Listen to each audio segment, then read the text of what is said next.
Aplastando carbones con las manos desnudas. La muerte juega con nosotros al escondite inglés, ese juego en el que un niño cuenta de cara a la pared y los otros intentan llegar a tocar el muro sin que el niño les vea mientras se mueven. Pues bien, con la muerte es lo mismo. Entramos, salimos, amamos, odiamos, trabajamos, dormimos.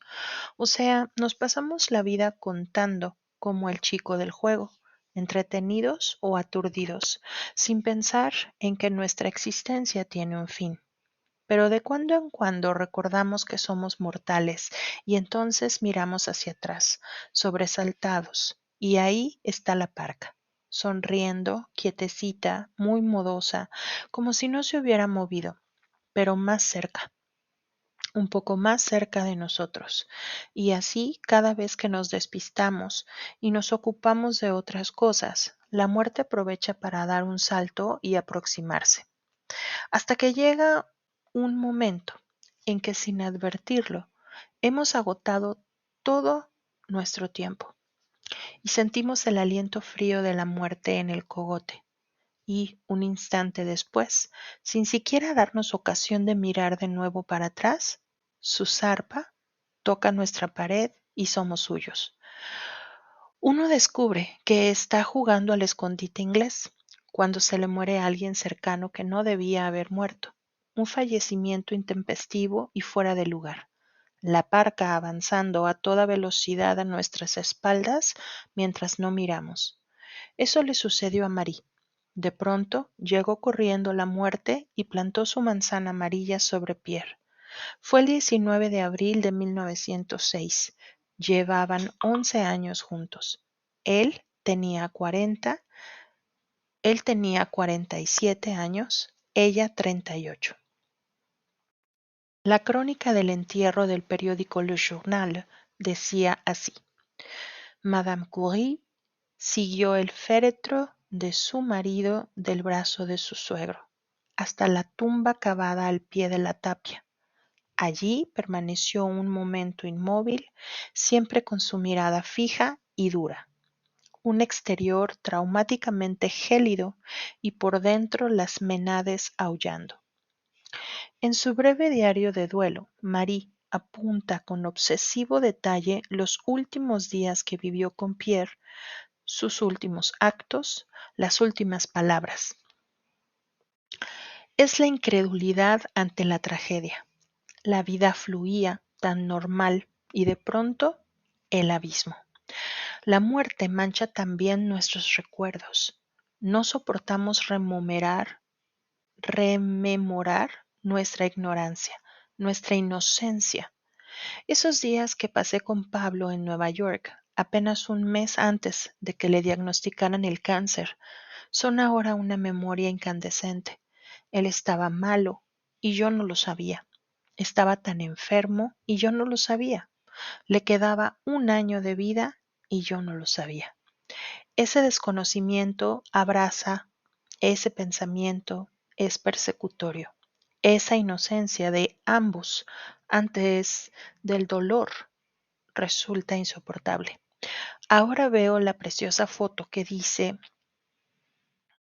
ahora veo la preciosa foto que hice desde la ventana de nuestro hotel en Manhattan y siento cómo se me hiela el corazón. Con una muerte así como la de Pierre, con un diagnóstico así como el de Pablo, el mundo se derrumba. Y desde las ruinas, tú te obsesionas en darle vueltas y vueltas al instante anterior al terremoto. Si lo hubieras sabido, te dices, pero no, no sabías. Me quedé todavía un día más en Saint-Rémy y no regresé hasta el miércoles. En el tren de las 2:20, con mal tiempo, frío y lluvioso. Quería concederles a las niñas un día más de campo. ¿Por qué estuve tan poco acertada? Fue un día menos que viví contigo. La hashtag culpa también es una obviedad, algo que señalan todos los manuales. Hashtag culpa, por no haber dicho, por no haber hecho, por haber discutido por tonterías, por no haberle mostrado más cariño.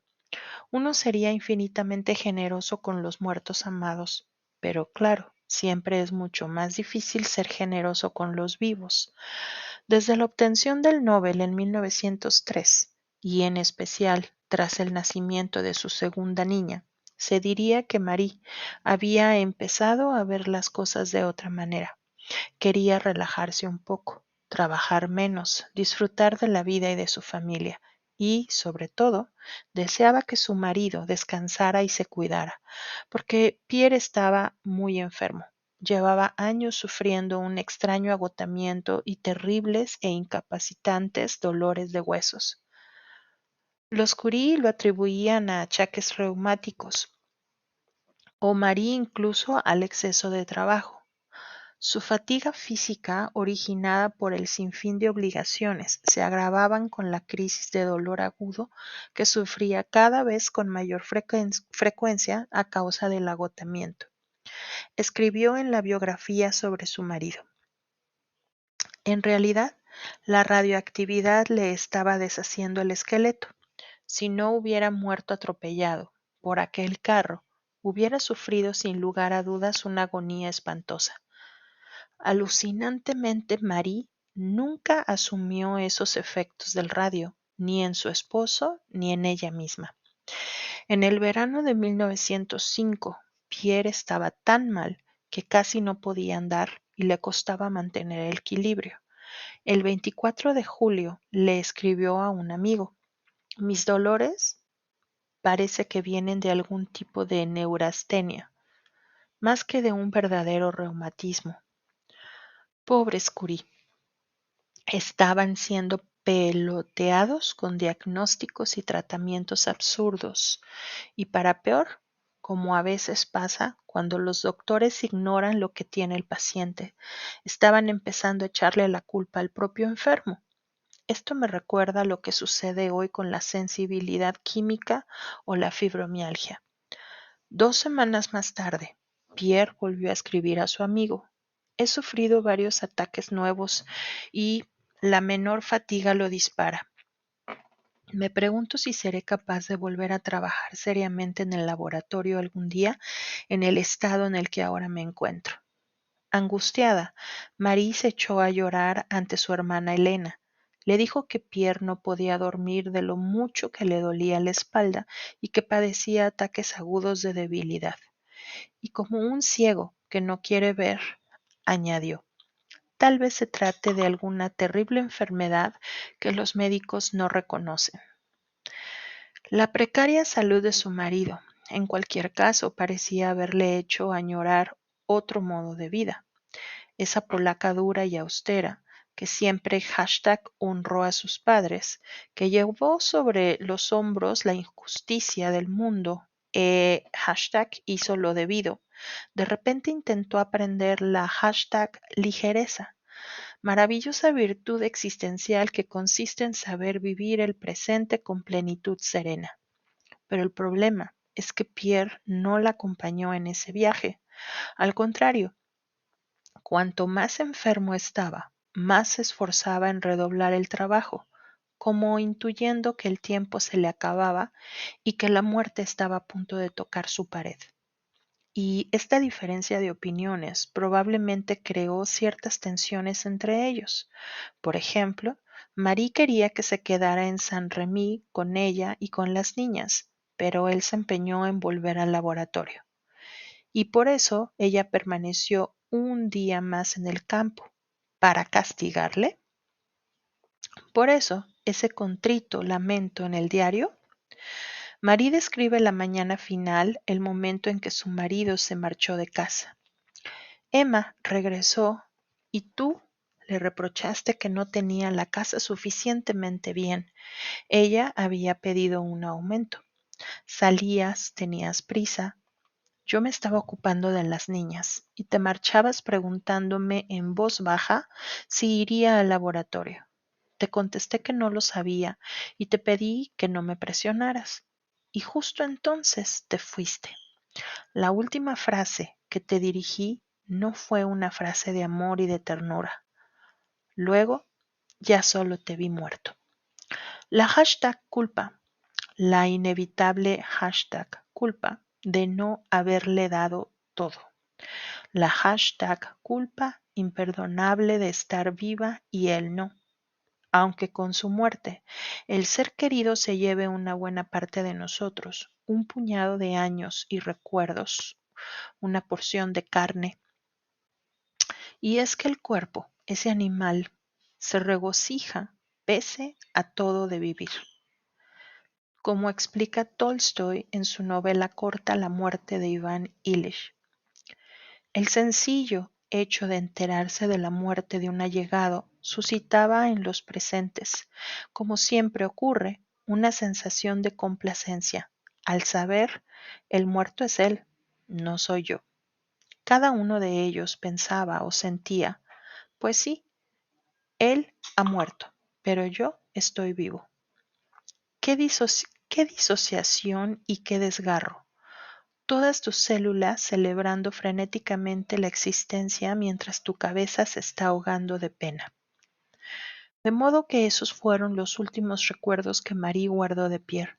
La vida es maravillosamente grotesca. En su mañana final, ese gran hombre que sin duda fue Pierre Curie se enzarzó en una miseria discusión doméstica con la criada y le negó un aumento de sueldo. Casi me baila una sonrisa en los labios porque constatar una vez más la pequeñez de los humanos le quita gravedad a la muerte, o al menos la hace tan pequeña como nosotros.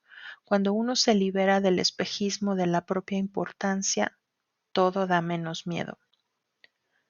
Marie tuvo la muerte, Marie tuvo la mala suerte de que se despidieran enfadados. Aunque en una muerte súbita como esa, no creo que ninguna despedida hubiera podido ser lo suficientemente consoladora. En cualquier caso, Pierre salió de casa y ya no regresó con vida. Primero fue al laboratorio y luego tuvo una comida de trabajo con 7 colegas de la Asociación de Profesores de Ciencias. Cuando volvió a salir a la calle, llovía torrencialmente. Entorpecido por el paraguas, pretendió cruzar la calle. El tráfico era caótico y ya dije que estaba muy debilitado y se movía con dificultad. Resbaló y cayó. Después de todo, las radiaciones lo acabaron matando por carambola. Marie se enteró del suceso al anochecer, horas más tarde, porque, desobedeciendo a su marido, no solo no se había pasado por el laboratorio, sino que se había ido con Irene de excursión al campo. Seguramente eso también la llenó de culpa. Quedarse viuda de repente, en fin, tuvo que ser un atroz anticlímax de la hashtag ligereza. Lo primero que le trajeron a Marie, antes de que llegara el cadáver, fue lo que su marido llevaba en los bolsillos: una pluma, unas llaves, un tarjetero, un monedero, un reloj con el cristal intacto y que irónicamente aún funcionaba. Qué dolorosos son esos menudos restos para humanos, esos objetos que acompañaron la vida de tu muerto tan íntimamente. También yo guardo en algún cajón, sin poder desprenderme de ellos, esos huesecillos del cuerpo social de Pablo, su móvil, que él odiaba, la pequeña agenda con sus pulcras y diminutas anotaciones, la billetera, el carnet de conducir, las tarjetas de crédito. La pérdida de un ser querido es una vivencia tan dislocada e insensata que resulta increíble cuánto te puede llegar a turbar y emocionar una tarjeta Visa con el nombre de tu muerto escrito en relieve. Algunos biógrafos parecen sorprenderse de que el diario tenga la forma de una carta dirigida a Pierre, como si Marie estuviera hablando con él. E incluso hay quienes intentan justificar este detalle aduciendo que los Curie creían en el espiritismo y en la posibilidad de comunicarse con los muertos. Es verdad que hacia el final de su vida, Pierre estaba muy interesado en la investigación de las fuerzas psíquicas y que habían asistido a alguna sesión con una famosa medium. lo cual, como explica muy bien Sánchez Ron, no significa que el señor Curie se le estuviera fosfatinando la cabeza. Por entonces, el estudio de los fenómenos paranormales estaba de moda entre los científicos y aún no se habían descubierto las habilidosas supercherías de los supuestos médiums. En realidad, el mundo había cambiado tanto en tan pocos años y se estaban descubriendo cosas tan asombrosas como el mismo radio, que incluso las mentes más rigurosas permanecían abiertas a la indagación de cualquier fenómeno, por chocante que fuera. Pero lo que a mí me asombra es el asombro de los biógrafos porque Marie dirija sus palabras a Pierre. Vaya, una tontería la teoría espiritista. Tan difícil es de entender que cuando se te ha ido alguien querido, lo que no te cabe en la cabeza es su imposible ausencia. Estoy segura de que todos hablamos con nuestros muertos. Yo desde luego lo hago, aunque no creo en absoluto en la otra vida. E incluso he sentido a Pablo junto a mí de vez en cuando, y me han ayudado a no caerme en un par de tropezones, sosteniéndome mientras yo iba dando inestables trompicones hasta recuperar la verticalidad. El cerebro es así. Teje la realidad, construye el mundo. No. Marie se dirige a Pierre porque no pudo despedirse, porque no pudo decirle todo lo que hubiera tenido que decirle, porque no pudo completar la narración de su existencia en común. Lo expone la doctora Iona Heath en su librito tremendo.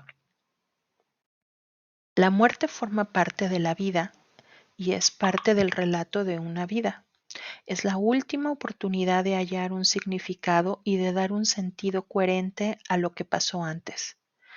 Eso tal vez explique por qué al final de la vida es tan importante volver a contar y revivir los hechos notables y por qué tanto para la persona moribunda como para quienes la sobrevivirán, hablar de acontecimientos pasados y volver a mirar fotografías compartidas ofrecen un real y auténtico consuelo. Familiares y amigos pueden continuar el relato incluso una vez que la persona está demasiado débil como para contribuir, y hacerlo proporciona consuelo a todos. Para vivir tenemos que narrarnos. Somos un producto de nuestra imaginación. Nuestra memoria en realidad es un invento, un cuento que vamos reescribiendo cada día. Lo que recuerdo hoy de mi infancia no es lo que recordaba hace 20 años, lo que quiere decir que nuestra identidad también es ficcional, puesto que se basa en la memoria. Y sin esa imaginación que completa y reconstruye nuestro pasado y que le otorga al caos de la vida una apariencia de sentido, la existencia sería enloquecedora e insoportable, puro ruido y furia. Por eso, cuando alguien fallece, como bien dice la doctora Heath, hay que escribir el final de la vida de quien muere, pero además el final de nuestra vida en común, contarnos lo que fuimos el uno para el otro, decirnos todas las palabras bellas necesarias, construir puentes sobre las fisuras, desbrozar el paisaje de maleza. Y hay que tallar ese relato redondo en la piedra sepulcral de nuestra memoria. Marie no pudo hacerlo, claro está, y por eso escribió ese diario. Yo tampoco pude, y quizá por eso escribo este libro. Aunque la enfermedad de mi marido se prolongó durante varios meses, no logramos construir nuestro relato por diversas razones, entre ellas el carácter extremadamente estoico y reservado de Pablo. Sé bien que detestaría este libro que ahora estoy haciendo, aunque al Pablo que me sujeta cuando tropiezo no le desagrada. Pero hay una causa que me parece esencial, y es que desde el principio ya tenía metástasis en el cerebro y terminó perdiendo por completo su maravillosa, original, inteligentísima cabeza. Y así, yo, que me he pasado toda la existencia poniendo palabras sobre la oscuridad, me quedé sin poder narrar la experiencia más importante de mi vida. Ese silencio duele. Sin embargo, hubo una #palabra. Una noche estábamos en el hospital, ya muy cerca del fin. Habíamos ingresado por urgencias porque Pablo se encontraba violentamente agitado, confuso, incoherente. Yo había decidido llevármelo a casa al día siguiente y eso hice. Una semana después estaba muerto. Esa noche, muy tarde, tras suministrarle todo tipo de drogas, consiguió quedarse dormido. Me incliné sobre él para comprobar que estaba bien. Era ese momento de la alta madrugada en el que la noche está a punto de rendirse al día y hay un tiempo que parece estar fuera del tiempo, un instante de pura eternidad. Imagínate esa habitación de hospital en penumbra, los niquelados brillando con un destello oscuro como de nave espacial, el peso del aire y el silencio, la soledad infinita. Éramos los dos únicos habitantes del mundo y me parecía notar bajo los pies la pesada y chirriante rotación del planeta. En ese momento, Pablo abrió los ojos y me miró. ¿Estás bien?, susurré, aunque para entonces ya resultaba prácticamente imposible hablar con él y trabucaba todo y decía esmeraldas cuando quería decir médicos, por ejemplo. Y en ese minuto de serenidad perfecta, Pablo sonrió, una sonrisa hermosa y seductora, y con una ternura absoluta, la mayor ternura con que jamás me habló, me dijo, mi perrita. Fue una palabra rebotada por su cerebro herido, una palabra espejo sacada de otra parte, pero creo que es lo más hermoso que me han dicho en mi vida. Y ahora escucha. Lo que acabo de hacer es el truco más viejo de la humanidad frente al horror. La creatividad es justamente esto, un intento alquímico de transmutar el sufrimiento en belleza. El arte en general y la literatura en particular son armas poderosas contra el mal y el dolor. Las novelas no los vencen, son invencibles, pero nos consuelan del espanto. En primer lugar, porque nos unen al resto de los humanos. La literatura nos hace formar parte del todo y en el todo, el dolor individual parece que duele un poco menos, pero además el sortilegio funciona porque cuando el sufrimiento nos quiebra el espinazo, el arte consigue convertir ese feo y sucio daño en algo bello. Narro y comparto una noche lacerante, y al hacerlo arranco chispazos de luz a la negrura, al menos a mí me sirve. Por eso, Conrad escribió El corazón de las tinieblas, para exorcizar, para neutralizar su experiencia en el Congo, tan espantosa que casi le volvió loco. Por eso Dickens creó a Oliver Twist y a David Copperfield, para poder soportar el sufrimiento de su propia infancia. Hay que hacer algo con esto, eso, para que no nos destruya. Con ese fragor de desesperación, con el inacabable desperdicio, con la furiosa pena de vivir cuando la vida es cruel. Los humanos nos defendemos del dolor sin sentido, adornándolo con la sensatez de la belleza. Aplastamos carbones con las manos desnudas y a veces conseguimos que parezcan diamantes.